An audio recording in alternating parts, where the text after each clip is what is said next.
Hello everyone, let's start what I it in a day. Direct ব্রেকফাস্টে চলে এসেছি। ওটসের omelette আর চা ছিল।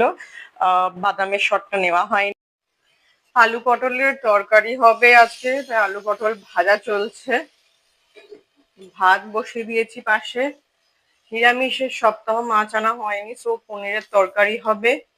কালকের একটু ভাত তুলে রেখেছি ছেলেকে কার্ড রাইস করে দেবো বলে, বিকজ গরম ভাতে কার্ড রাইস ভালো হয় না। তাই কালকের ভাত তুলে রেখেছি, দেখি খাবে কিনা। ঘি বার করেছিলাম, ঘি রয়েছে। 1 মাস ধরে সর জমালে এইটুকু ঘি বার হয়। যাই হোক, ঘরে বানানো ঘি। ব্যাকগ্রাউন্ড মিউজিক দিচ্ছেন উনি। 2:30 বাজে, এখন লাঞ্চ নিয়ে বসে গেছি। ভাত রয়েছে এখানে, 80 গ্রাম মতো ভাত আছে, আর স্যালাড রয়েছে। স্যালাডে আমি একটু পিঙ্ক সল্ট নিই, নাহলে আমি খেতে পারি না শশা। স্যালাড না, শুধু শশাই আছে। আর যে তখন দেখাচ্ছিলাম পটলের তেল ঝাল, অ্যাকচুয়ালি এটাতে আরও অনেক বেশি তেল পড়ে, বাট তাও আমি যথেষ্ট মানে আজকে আলাদা করে আলু পটল ভেজে তুলে রেখেছি। জেনারেলি আমি এরকম করি না, বাট একটু সুস্বাদু না করলে খাওয়া মানে নতুন পটল তো খাওয়া যাচ্ছে না। শাহি পনির আর দই আর জল রয়েছে। জলের বিষয়ে একটা জিনিস বলে রাখি, আপনাদের বাবা মা আদার্স অনেক গুরুজন থাকবে যারা হয়তো আপনাদেরকে বলেছে যে খাওয়ার আগে, ছোটোবেলায় আমরাও শুনেছি খাওয়ার আগে জল খাস না, জল খেয়েই তো পেট ভরিয়ে নিলি, তাহলে এবার খাবি কি। বাট এটা ঠিক নয়। অ্যাকচুয়ালি জল খেয়েই পেট ভরাতে হয়।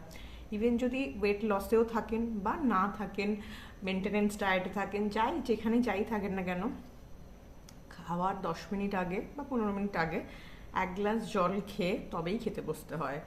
তাহলে ওভার ইটিং হয় না। খাওয়ার সময়ও জল খেতে পারেন, অল্প অল্প যদি কারোর অসুবিধা থাকে। কোনো ডাইজেস্টিভ জুসেস ডাইলুট হয় না, এরকম কোনো ব্যাপার নেই। ইমিডিয়েট খাওয়ার পরে জল খাবেন না, তাতে একটু অসুবিধা হয়, পেট ফোলা, পেট ফাঁপা, মানে যেটাকে ব্লোটিং, এইসব হতে পারে। ইমিডিয়েট খাওয়ার পরে জলটা অ্যাভয়েড করবেন জলের বিষয়ে। বাট খাওয়ার আগে যে দুটো হেভি মিল আছে, মানে লাঞ্চ আর ডিনার, যারা ওয়েট লস করছে, অবশ্যই খাওয়ার 10 মিনিট আগে 1 গ্লাস জল পেট ভরে খাবেন। একটা পুরো শশা বা যাই হোক স্যালাড পেট ভরে খাবেন, তাহলে কখনোই ওভার ইটিং হবে না। এমনকি আপনার খেতেই ইচ্ছা করবে না, যেটুকু খাওয়া সেটুকুই খাবেন। সো মানে এই যে ছোটোবেলা থেকে এই মিথটা চলে এসেছে খাওয়ার আগে জল খাস না, জল খেয়েই তো পেট ভরিয়ে নিলি, এবার খাবি কি, এটা একদম ভুল। শুনে নিলেন আমার জ্ঞান। ইভিনিং এ একটু চা খেয়েছি, মুড়ি যেমন খাই অ্যাজ ইউজুয়াল। আর রাতে ছিল ওই সকালের পটলের তরকারিটা, ভাত, অমলেট আর একটু ডাল সেদ্ধ নিয়েছিলাম, আমারটায় ফোড়ন দিইনি। চলো, বাই, গুড নাইট।